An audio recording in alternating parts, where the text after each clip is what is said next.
Welcome to the Superhero Sanctum, an offshoot of the PCVG in which Tetris and Waha try to pitch each other superheroes. Each episode will be at least 10 minutes long, but each superpower may last several episodes, so stay tuned and enjoy the Superhero Sanctum. Hey there, kitties and kidderinos, and welcome back once again with Waha and Tetris. I am Waha, and over there is Tetris. Say fuck off, Tetris. Hi, my name is Tetris, and I'm gonna tell you to fuck off. Wait for it. Waiting. Wait for it. I'm scared. You're not waiting hard enough. I'm sorry, I'm scared. I just don't wait good enough. Snibble. Fuck off. Snibble. If I had to say something at the end of my sentences, it would be fuck off every time. Like, hi, my name's Garrett. Fuck off. It would... I'm glad that I made fun of you hard enough to break you out of character, which to me means I win. It's true. So, does that mean I have to say fuck off after the end of every one of my sentences? Wasn't that the bet? You have to, we made the that bet right. is now you have to say snivel. I'm just gonna say fuck off to that. And fuck off at the end of every one of my sentences from now on. Anyways, this week we're talking about little girls who are assassins and have magical dolls which tell them to commit acts of evil and debauchery. Oh, hold on. Mostly maybe acts of evil and murder. Maybe not so much debauchery, considering we probably don't want to get arrested. Fuck off. Direct arrested. We can get directly arrested and we go directly to jail where we get fucked off in the ass. Fuck off. You have played a really weird game of Monopoly, and I don't want to know how and stuff. So let's little girls with the talking now. So mostly like, China dolls or creepy instances of small children looking characters who are highly magical. And yeah, I'd like it, basically I want them to be like the vampire-ish thing where, once the little doll chooses you, you enter some sort of secret assassin society that kills your parents but makes you think you killed your parents. And then they never age, and they have like a doll companion that is magical, that gives them their magical powers of whatever, and they kill people probably for a noble reason, like to keep the balance or something. So we're trying to keep a sort of evil, neutral sort of organization of basically magical entities that are made up very of good. And they're cold and calculated, pretty much, is what we're trying to get over with that. Yeah, they're like the flip side of the headhunters. They're more chaotic evil. Or chaotic neutral, whereas the other ones are more, well, I guess they're more chaotic neutral as well, but the little girls are more self-centered about it, or self-serving maybe. Well, they're just assassins. That would be the thing, is they're assassins where the other ones...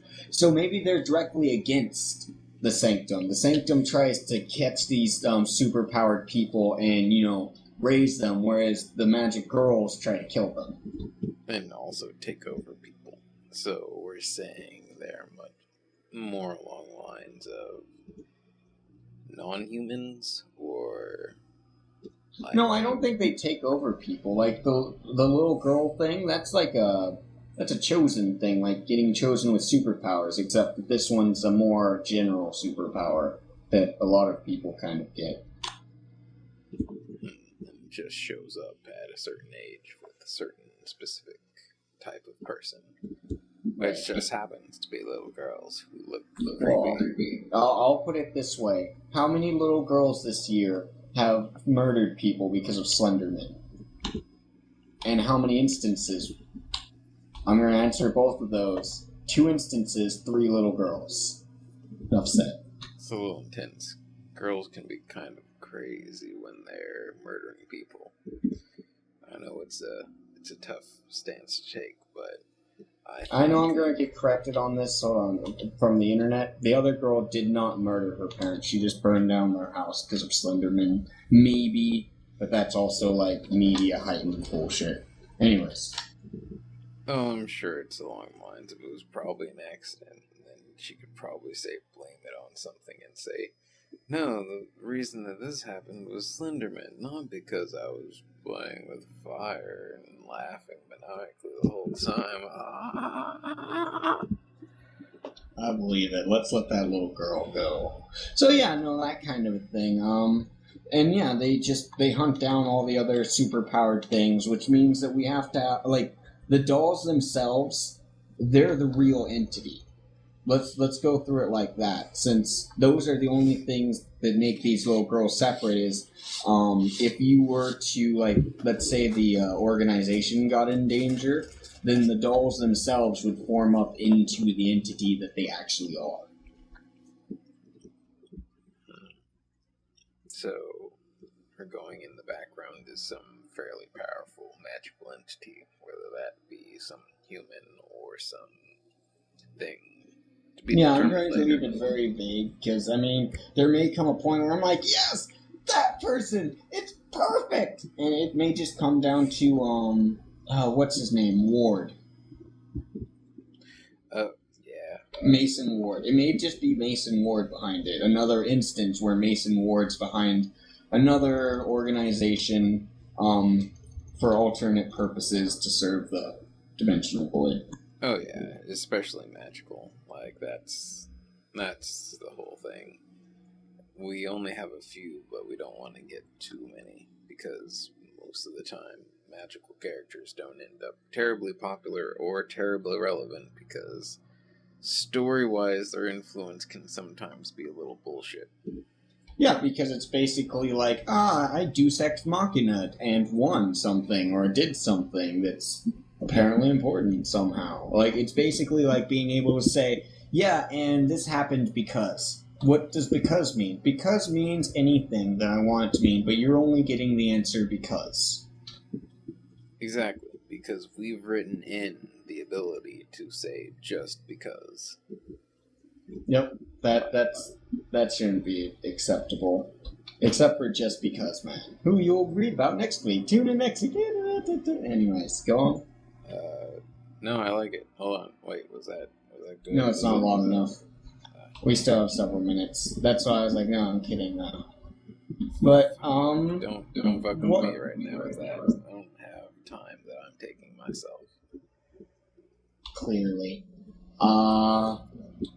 So, the little girls, though, so they're opposite the Sanctum, and the Sanctum knows about them. Not the... Yeah, opposite Excalibur, right? Yeah, they're opposite Excalibur, specifically because, you know, they're magic and he's magic, and it's kind of like head versus head. Specifically, I would say Excalibur probably hunts down the little girl assassins because he lost his little girl to one of... Because they recruit. Yep. It happens to be that type of magic is amongst the little bit. Makes sense, and would create a very dramatic situation. From Vegas, probably with his little girl. Dramatic. No, but still, that's pretty good actually. Yep. Past that, I'd have to say, I don't know what tends to like rock paper scissors out magic. Brute strength. Brute strength. Yeah. No, I thought magic brought out brute strength. Brute strength defeats technology, and technology defeats magic.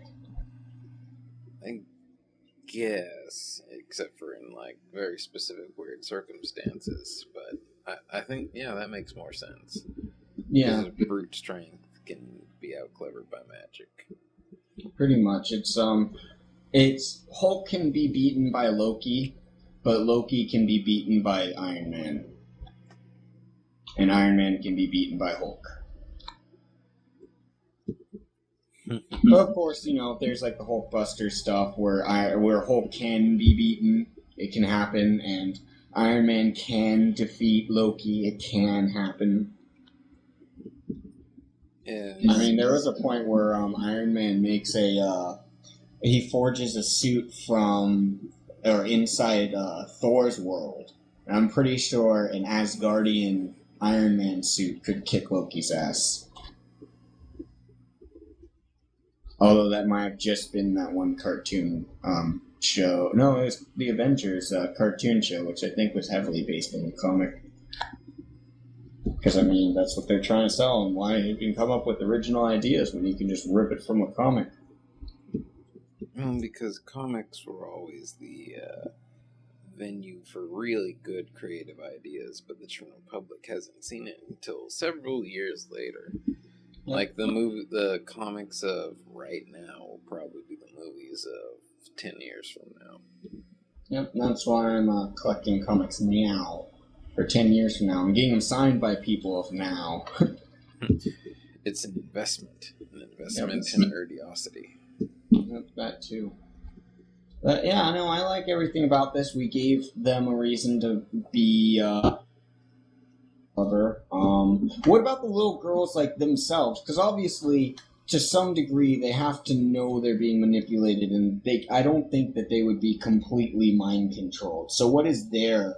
Or if they're being mind controlled, or just they're having that part of them that makes them psychotic or whatever, lash out stronger. I'd have to say it's like they're a combination of persuaded and psychically forced to think that whatever they're doing is best for the sake of just general magical balance.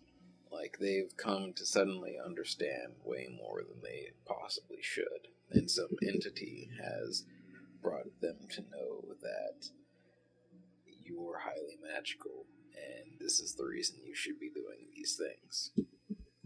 And then I'd also like to bring up two other ideas. One, a rogue of their ranks that also has a doll that obeys her command instead. Like, it's the complete opposite of that spectrum. It's one that escaped that actually has a doll that follows her, that she's in charge of. And it doesn't mean that she could take on, all of the dolls combined together in their full strength. But it does mean that she can still use magic and tap into that force.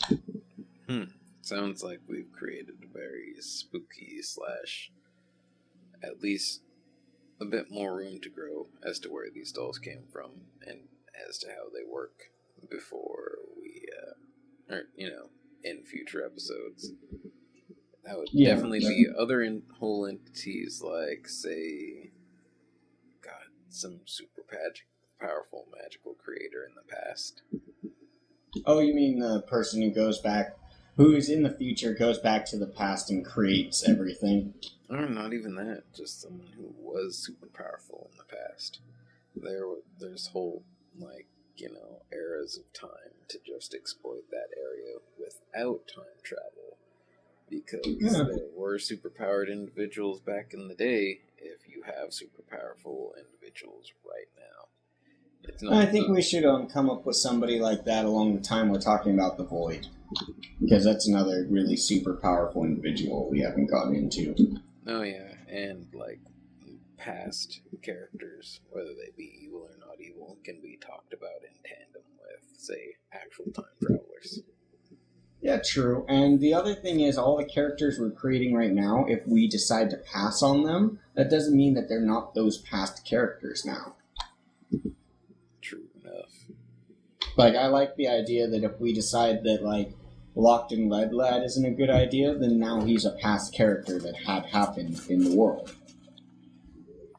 Oh yeah, he was some ancient being or an example of superheroism or whatever. He was what started off the military into creating the Ass Squad and whatever, because they ended up capturing this kid and harnessing his powers, which allowed them to make other superpowered individual, which becomes Ass and what was the other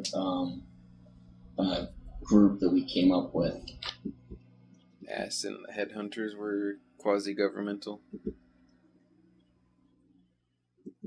Yeah, but I thought we came up with somebody who, was, we said, oh, well, Ass and these people have to conflict with each other at some point, because that's, swear it was the Headhunters because they work. I think it was the Headhunters, yeah. Yeah, the same side but different organization / qualification. Like Fair how enough. CIA and FBI interact, or you're right. Army, Navy, and Marines interact with each other. Yeah, I forgot Headhunters were part of the government to some extent, and that's the Sanctum program was too, to some extent. Anyways, that's it for this week's cast. Tune in next week where we'll be talking about Nameless Druid. Druid has a name. It's some hippie bullshit, probably. I don't know. Fuck it. I bet you couldn't pronounce it unless you could make the sound of two tree barks scraping up against each other or something gay like that. Shit.